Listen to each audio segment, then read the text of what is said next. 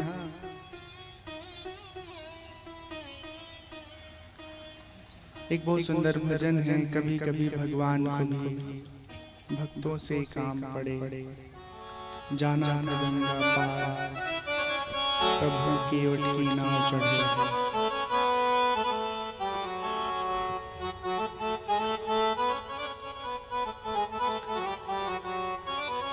सबसे पहले भगवान के चरणों को अच्छे से धुलता है वो नाविक, और फिर उस चरणामृत को खूब प्रेम से ग्रहण करता है। असल में उसकी चाल थी, बहुत चतुर था वो। हाँ, उसके मन में भय था कि कहीं ऐसा न हो कि भगवान का पैर धुलल चाहिए तो भगवान कहे दूर दूर दूर हो जाओ, दूर हो जाओ। हाँ, देखा ये जाति के ऊंच नीच खाई बना, ये बहुत बाद में हमारे समाज में व्याप्त हो गए, और एक चक्कर में एक वजह से सनातन धर्म को बहुत हानि हुई, बहुत हानि। कभी मुंशी प्रेमचंद जी का किस्सा पढ़िया लोगन, पंडित जी के कुआं, ठाकुर जी के कुआं पे कोनो दूसर मनी अगर जाके पानी भर ले तो कितना उनको सजा देते थे लोग। और अब केहू गोरखपुर के जिलाधिकारी बनी के आ जा, क्योंकि हिम्मत ना है बाकी केहू तनिको भी हल्के में ले ले।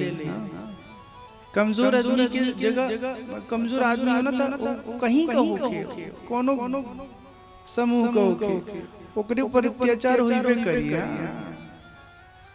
अब पंडित तनी कोनो आर्थिक रूप से कमजोर है, ए पंडित सुन बा, तब जी नहीं बोलेंगे, ए पंडित है मौका दे बा।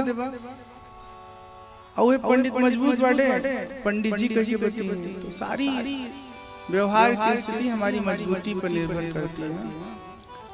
देखिए एक बात जान लीजिए कि भगवान राम ना कभी जाति पाति के आधार पर किसी के साथ व्यवहार नहीं किए हैं। निषाद से मिलते तो हृदय लगाते हैं उनको।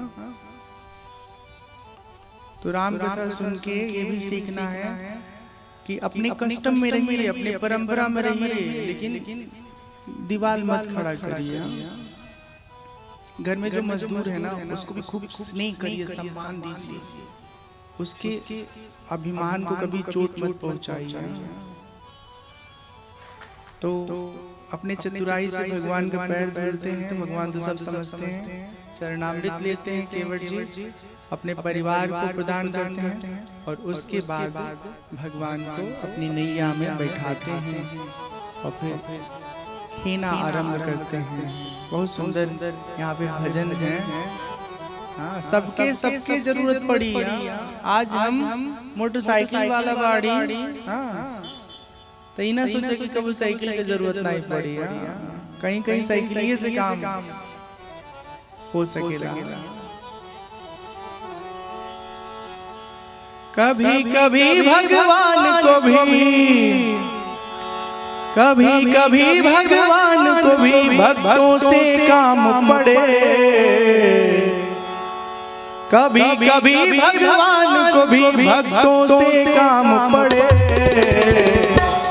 जाना था गंगा पार प्रभु के बड़ी नाव चढ़े, जाना था गंगा पार प्रभु के बड़ी नाव चढ़े। कभी कभी भगवान को भी, कभी कभी भगवान को भी भक्तों से काम पड़े।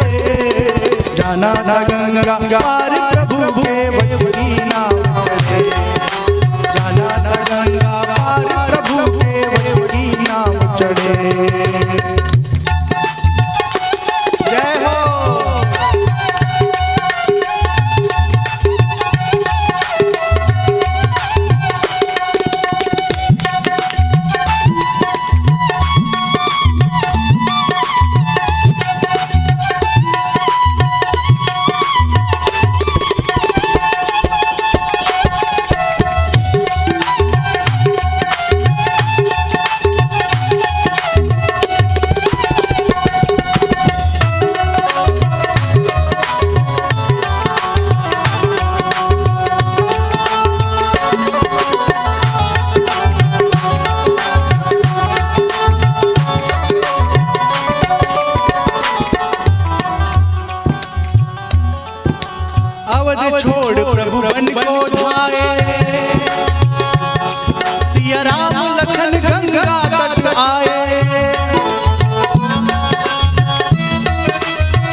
जाना था गंगा पार प्रभु के वट की नाव चढ़े, जाना था गंगा पार प्रभु के वट की नाव चढ़े।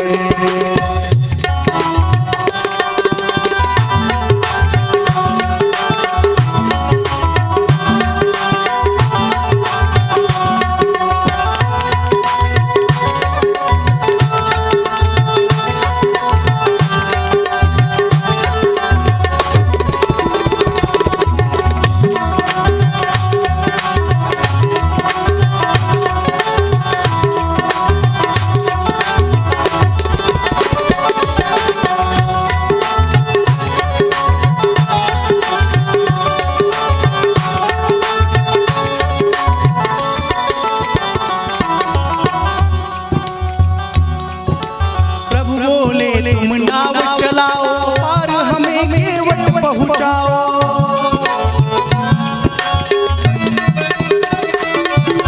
केवट कहता सुनो हमारी चरण धूल की माया भारी।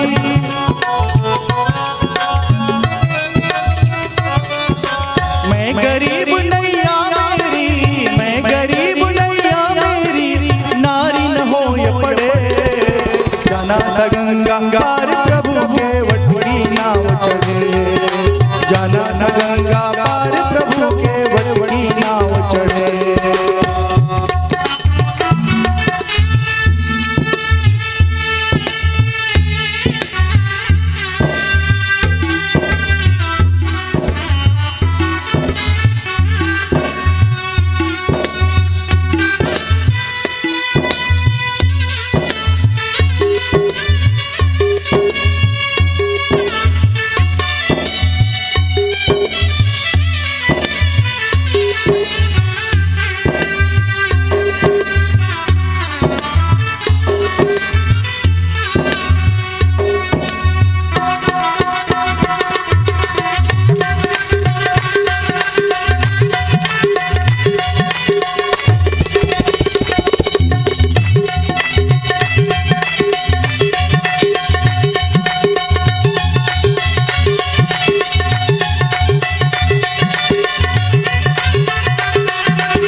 केवट दौड़ के जल भर लाया, चरण धोए चरणामृत पाया।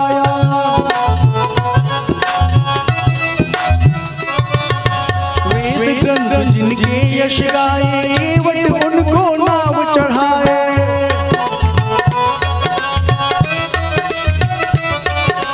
बरसे फूल गगन से ऐसे, बरसे फूल गगन से ऐसे, भग भग के भाग बढ़े, जाना था गंगा पार प्रभु के वट की नाव चढ़े, जाना था गंगा पार प्रभु के वट की नाव चढ़े।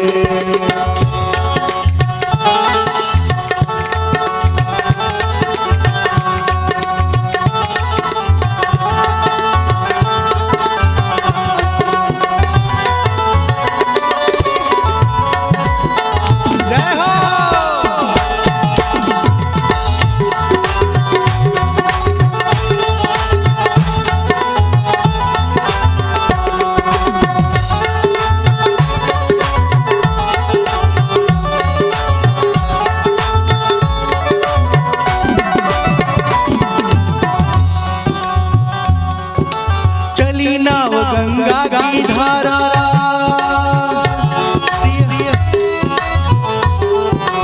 चली नाव गंगा की धारा, सिया राम लखन को पार उतारा।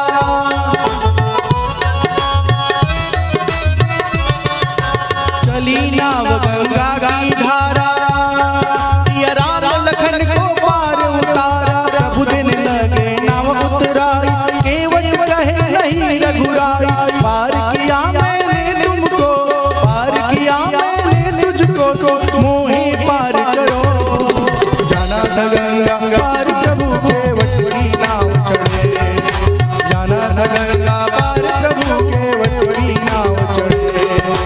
कभी कभी भगवान को भी, कभी कभी भगवान को भी भक्तों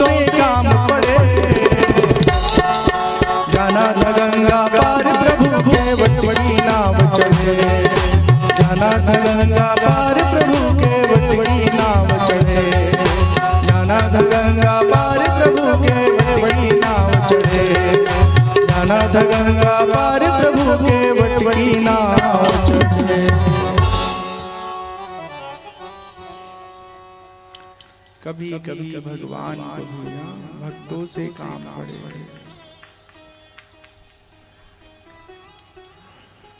भगवान गंगा मैया इस किनारे से पार करके गंगा मैया को दूसरे किनारे पहुंचते हैं।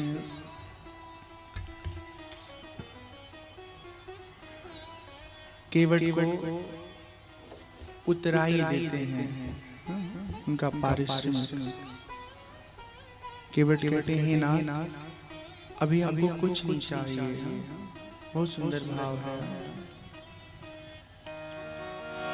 अब कछुनाथन चाहिए मोरे, दीन दयाल अनुग्रह तोरे। फिरती बार मोहि जो देवा, सो प्रसाद में सिर धर लेवा। जय सिया राम जय जय सिया राम, जय सिया राम जय जय सिया राम।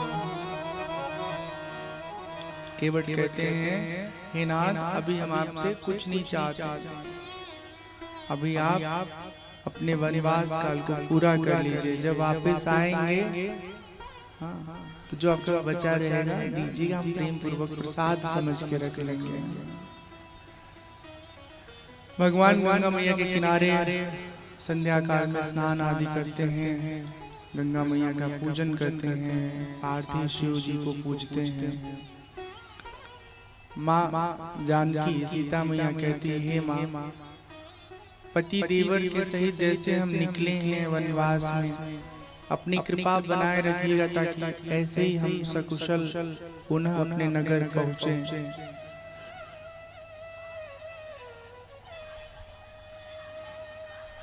भगवान रात्रि काल में भरद्वाज जी के आश्रम में विश्राम करते हैं। ये भरद्वाज जी कौन है?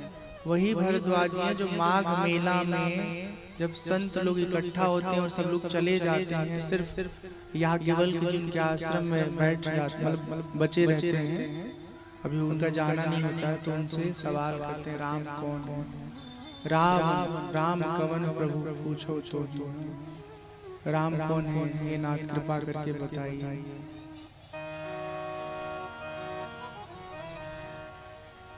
भरद्वाज जी जब राम जी से मिल लेते हैं तो उनके जीवन का समस्त अज्ञान समाप्त हो जाता है। ये नियम है कि भगवान का दर्शन होने के बाद जीव को अज्ञान नहीं रहता, उसके भीतर का सब अज्ञान समाप्त हो जाता है।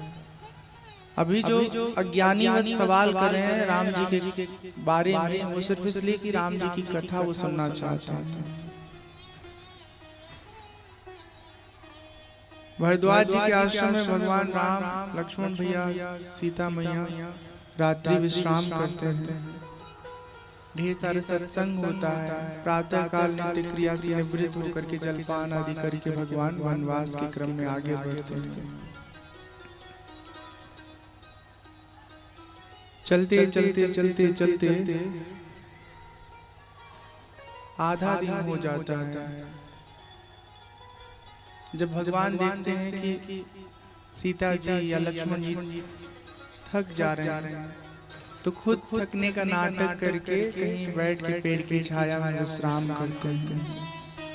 नगर के लोग जब देखते हैं तो उनको बहुत भाव आता है, भावुक हो जाते हैं कि इतने सुंदर सुंदर ये बालक, उनकी जो साथ में बहू है, किसने इन्हें वनवासी बना दिया।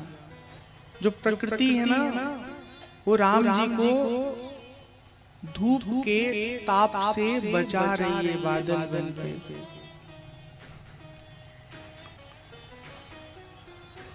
संध्या काल तक भगवान चल करके पहुंच जाते हैं वाल्मीकि जी के आश्रम। वाल्मीकि जी को जा करके भगवान प्रणाम करते हैं और पूछते हैं कि हे महाराज हमारे रहने लायक स्थान बताइए। ये वाल्मीकि जी वही हैं जिन्होंने रामायण की रचना की है। वाल्मीकि जी कहते हैं प्रभु ऐसी कोई जगह ही नहीं है जहां पर आप न मौजूद हो। कौन सी जगह बताएं जहां आप रहें? सब जगह तो आप पहले से ही हैं। यहाँ बहुत सुंदर भाव है, भगवान कहाँ कहाँ रहते हैं इसका निरूपण है। ऐसे तो भगवान सब जगह रहते हैं, लेकिन अनुभव कहाँ कहाँ होते हैं उसका यहाँ वर्णन है। पूछे मोहि कि रहूं कहा, मैं पूछत सकुचाऊं, जहाँ न हो तह देहु कहीं, तुम ही दिखाऊं ठाऊं। आप पहले से हर जगह विद्यमान हैं, फिर भी हमसे पूछें तो कुछ निवेदन हम करेंगे, हे नाथ यहाँ जरूर रहिए।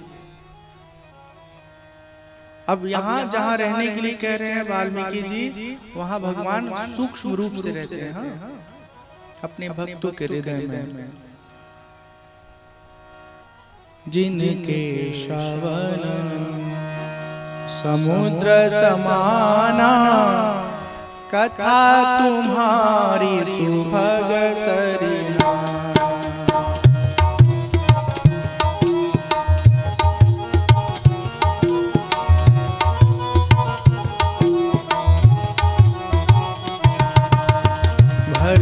निरंतर हो ही न पूरे, इनके ही तुम कहो गृहरूरे।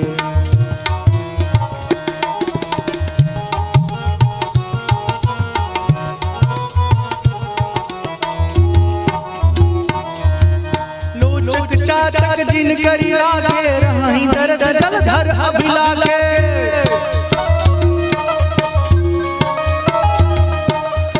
रही सरित सिंधु सर भारी, रूप बिंदु जल हो ही सुखारी।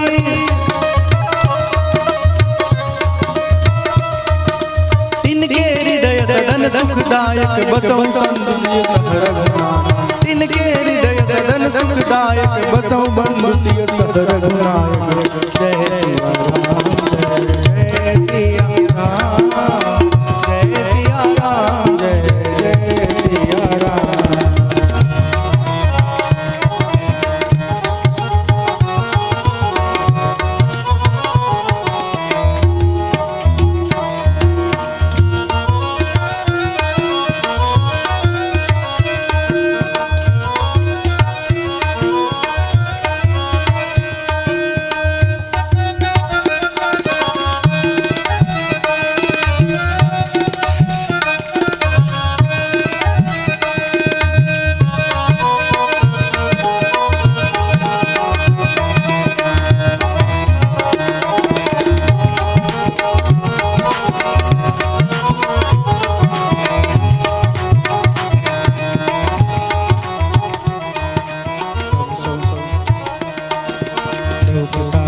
सुभग सुवासा, सादर जासु लहै नितनासा।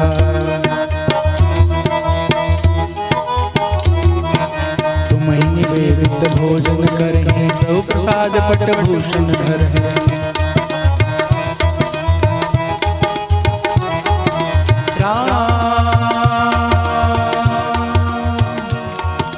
चरण राम तीरथ चली जाहि, राम बसौ तिनके मन माहि।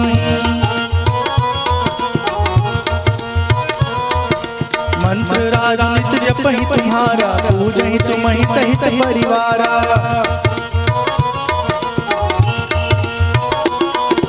सब कर मांगहि फलु, राम चरण रति हो।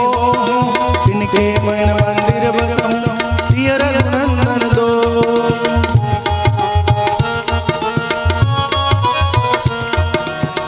जय सिया राम, जय जय सिया राम, जय सिया राम, जय जय सिया राम, जय